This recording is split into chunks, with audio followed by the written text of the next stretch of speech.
Les gars, étant donné que le dossier Julián Alvarez au Barça ne fait que se compliquer, franchement, l'Atlético de Madrid, ils sont vraiment en train de m'énerver sur ce dossier. Quand on pense que ça va aller mieux, que ça va déboucher à quelque chose de bien, il faut encore des déclarations comme quoi Julián Alvarez n'est pas à vendre et tout. Le joueur a déjà signifié qu'il veut partir. Mais c'est comme si Atlético de Madrid, ce sont des personnes bouchées. Et moi, je me dis, est-ce qu'on est obligé d'attendre et de subir ça? Limite, c'est de l'humiliation. Quand tu vois à quelle vitesse on a bouclé le dossier Gordon et Adeyemi, on ne doit pas attendre sur un Julián Alvarez. Franchement, ce n'est pas le seul joueur. Moi, ça commence déjà à m'énerver et j'ai déjà envie que le Barça ne se laisse pas traîner dans une sorte de boue comme on a fait avec Athletic Bilbao et Nico Williams. J'ai comme l'impression que ça va finir leur grosse réunion qui disent qu'ils vont tenir, qui va se tenir entre Julián Alvarez et l'Atlético de Madrid. Ça peut résulter à une prolongation de 10 ans comme celle de Nico Williams. Je ne sais pas, j'ai pas envie que ça se passe comme ça, mais franchement, ça commence à me taper sur les nerfs. Et moi, quand ça me tape sur les nerfs, je commence à chercher des solutions alternatives. Pour vous, quelle sera la solution alternative? Parce que Robert Lewandowski est parti, on n'a pas de neuf. Harry Kane, c'est légèrement compliqué. Et le neuf, celui qu'on voulait vraiment, que Deco voulait, que Flick voulait, même Laporte et les supporters que nous sommes, voulons c'était Julián Alvarez. Mais l'Atlético de Madrid est en train de nous montrer qu'on risque d'attendre longtemps et à la fin, ne même pas l'avoir. Peu importe à quel point on aligne les centaines de millions de dollars qu'on me offre, franchement parlant. Personnellement, il y a ce petit Hendrick qui reste toujours indésirable au Real Madrid.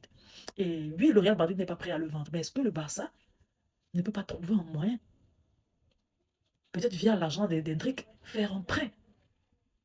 Vous avez vu à quel point il a sauvé Lyon, à quel point il a buté, il a été important, il a vraiment été important. Lyon a même tout fait pour renouveler le prêt.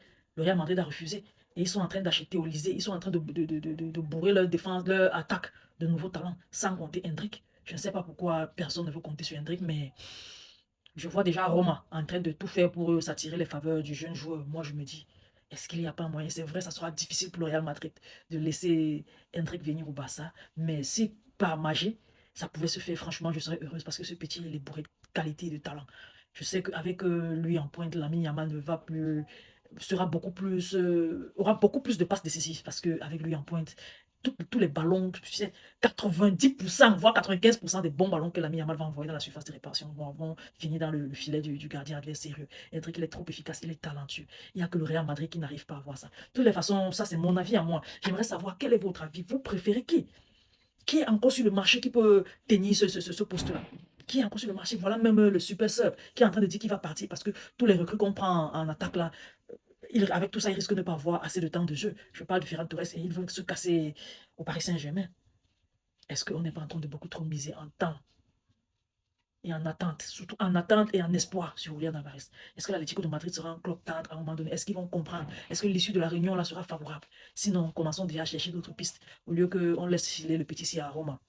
Hendrik la Roma, moi je me dis, si ce sera au Barça, ça ne sera pas une mauvaise chose. Les gars, qu'est-ce que vous en pensez? Vous voulez qui à la place de Julián, à la soi-disant place de Julián Alvarez? Parce que tel que je vois, il y a des fortes chances que ça se fait comme Nico Williams avec Bilbao. Les gars, partagez la vidéo au maximum, laissez vos différents avis en commentaire, surtout abonnez-vous à la page. Je vous aime beaucoup, on se dit à la prochaine. Bye bye.